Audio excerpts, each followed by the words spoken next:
Bonjour, je suis Quentin, autiste en cours de diagnostic et TDAH diagnostiqué officiellement. Je vous souhaite la bienvenue dans cette vidéo du guide d'utilisation de l'outil d'autodiag du trouble du spectre de l'autisme. Dans cette vidéo-là, nous allons voir la partie relative aux troubles sensoriels. Donc je vous laisse aller sur le document que vous avez préalablement sauvegardé dans votre drive.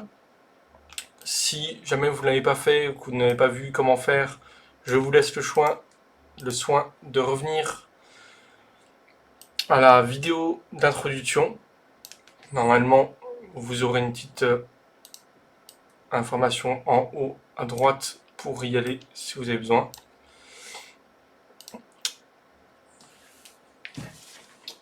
Et nous allons commencer. Donc je vais commencer par la page des troubles sensoriels qui regroupe et explique vos différents troubles sensoriels. Dans la version que vous avez là, ce sont les miens. Je n'ai pas tous les troubles sensoriels qui existent, loin de là, et heureusement d'ailleurs, j'en ai déjà assez. Donc il va falloir vous servir des sources liées à cette page dans la page liste de sources qui se trouve là en bas. Je vais vous montrer, et sur cette partie-là, c'est ces sources-là. Les liens vers les sources sont ici et vous sont posés. Il y a une vidéo qui explique sous format vidéo les différents troubles sensoriels qu'il peut y avoir, pas tous, une partie. Il y a un document, plutôt un témoignage qui explique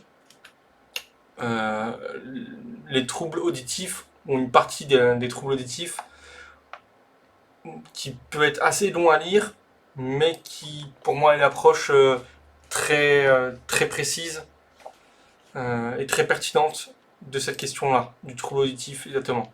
Dans, en tout cas, les hyper et les hyposensibilités auditifs.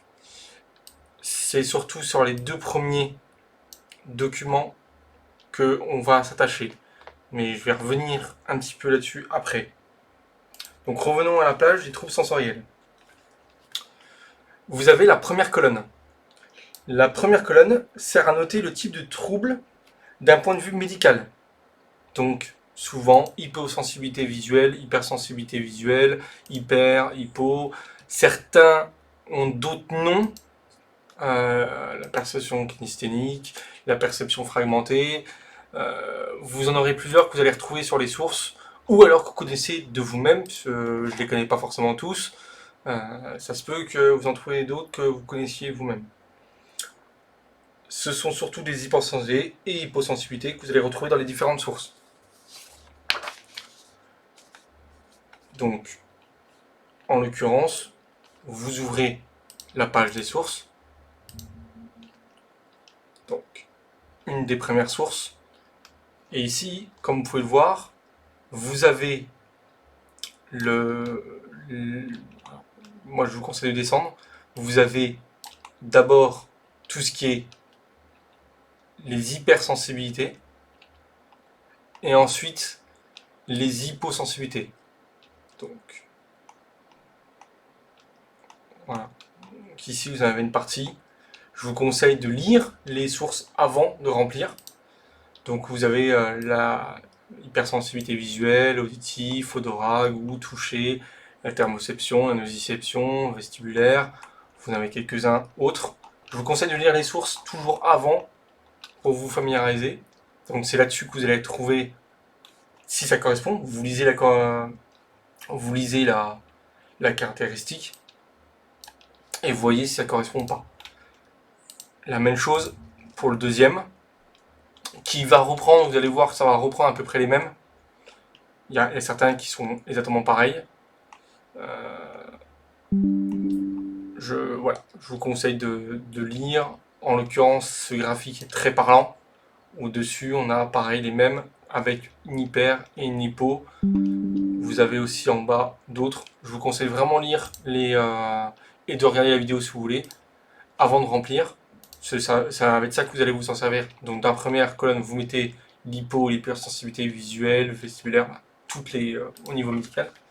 La seconde colonne, donc manifestation, concerne la manifestation, donc le nom et la description de votre trouble sensoriel. Comme vous pouvez le voir, il peut en avoir plusieurs lignes de la manifestation d'un trouble dans chaque type de trouble. Ça veut dire que là, par exemple, dans l'hyposensibilité visuelle, moi, j'ai deux manifestations différentes. Pareil pour le vestibulaire, pareil pour le vestibulaire, mais en hypo, pareil pour l'interoception. Voilà. Il peut en avoir plusieurs. Là, j'en ai même 3 sur un cas. Vous pouvez en avoir qu'un seul dans certains cas. C'est à vous de voir si vous n'en avez qu'un seul ou plusieurs ou si vous n'en avez pas du tout. Si jamais vous en avez plus, vous pouvez vous mettre dans hypo, vous faites un clic droit, vous faites insérer une ligne en dessous et ça vous crée une nouvelle ligne. Et là, vous avez juste à remplir. Si il y en a un que vous n'avez pas, pareil, vous supprimez la ligne et elle sera supprimée. Voilà. S'il y a une caractéristique entière que vous n'avez pas, vous pouvez l'enlever. Si vous en avez d'autres qu'il n'y a pas noté, vous pouvez le mettre là. Et après, suivre le même schéma que j'ai fait pour les bordures et choses comme ça. Toute la partie là se fait automatiquement. Donc voilà, pour la manifestation. Pour la troisième colonne, c'est l'exemple de la manifestation du trouble dans votre vie, la façon dont vous le vivez. Cette explication, elle doit être la plus précise possible et vous pouvez donner plusieurs exemples si vous voulez. Là, le but, c'est que la personne qui va, ça peut être pour vous, mais si jamais vous voulez en parler à quelqu'un d'autre, vous pouvez reprendre ce document-là et lui faire lire. Et là, il aura un exemple concret dans votre vie de comment se manifeste ce trouble-là et de comment vous le vivez. C'est vraiment là, plus vous êtes précis, mieux c'est.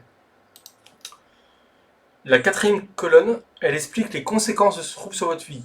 Pareil, n'hésitez pas ici aussi à donner des exemples. Donc la séquence, c'est la conséquence du trouble. Donc qu'est-ce qui se passe dans votre vie quand ce trouble se déclenche. Voilà, pareil, n'hésitez pas, il peut y avoir plusieurs précisions. Voilà. La sixième colonne indique non, c'est la cinquième colonne, désolé, je vais y arriver. La cinquième colonne indique si vous avez trouvé une méthode pour gérer, compenser ou adapter là où les conséquences de vos troubles lors de votre enfance. Là, c'est la partie enfance. Alors, je dis enfance, c'est au niveau large. Ça veut dire, c'est sûr, si vous avez 16 ans quand vous remplissez ce fichier, l'enfance sera très court, ça veut dire que ça sera sûrement avant votre adolescence. Si vous avez déjà 30 ou 40 ans, forcément, on va être plus sur l'enfance et adolescence comprises. C'est en fonction de votre âge, vous voyez où vous situez, où vous faites une séparation de votre vie. C'est à vous de choisir où vous faites la séparation de votre vie. Si vous avez une méthode de gestion, vous mettez oui. Si vous n'en avez pas, vous mettez non.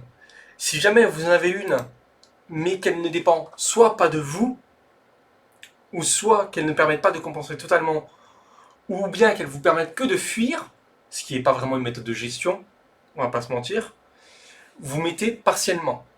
Et vous pourrez l'expliquer par la suite. La sixième colonne, c'est la même chose, sauf que c'est actuellement. Donc ça veut dire maintenant. Donc une fois que, je ne vais pas dire adulte, parce que si jamais vous êtes adolescent en ce moment, ce ne sera pas en votre période d'adolescence. Mais c'est à l'instant, je ne vais pas dire à l'instant T non plus, mais en tout cas dans la période qui est autour de maintenant. Vous faites exactement la même chose. Est-ce que vous avez une méthode ou pas, de gérer ou pas voilà, vous faites les mêmes critères. Si vous gérez, vous marquez oui. Si vous ne gérez pas, vous marquez non. Ça, voilà. Pour voir un petit peu s'il y a une évolution ou pas, dans ce cas-là. La dernière colonne, c'est la colonne camouflage. Et bien là, en fait, ça sert tout simplement à mettre la méthode de gestion que vous avez trouvée. Alors, soit celle qui est... Alors, là, je parle de la méthode de camouflage actuelle. C'est-à-dire, si avant vous le camoufliez, mais que vous ne le camoufliez pas, enfin plus maintenant, vous n'avez pas trouvé de méthode de gestion, là, il n'y a pas à mettre. Donc, dans le cas où c'est non, vous marquez juste pas, il n'y en a pas, il n'y en a pas. Et si jamais vous en avez, vous pouvez essayer de le décrire le plus possible pour dire en quoi, comment vous le gérez. Euh, Vous verrez des fois, n'hésitez pas à lire mon, mon, mon autodiagramme moi, ça peut vous aider à comprendre comment le remplir et comment on peut faire. Euh, voilà. Après, à vous de rajouter par rapport aux troubles sensoriels que vous allez voir sur les sources. Il y en a plein que moi-même je ne connaissais pas, et c'est en allant sur les sources que je me suis aperçu qu'il y avait un nom pour ça en fait, tout simplement, parce que je savais que je les avais. Mais j'avais pas de nom, je savais pas que c'était un trouble en fait. Pour moi, c'était juste un problème, c'est tout. Donc j'ai fini sur cette partie-là. Si vous avez des questions, n'hésitez pas à les poser dans les commentaires. Et j'y répondrai. N'hésitez pas. Et je vous retrouve pour la prochaine vidéo qui aura trait sur la partie dysfonction exécutive et TED.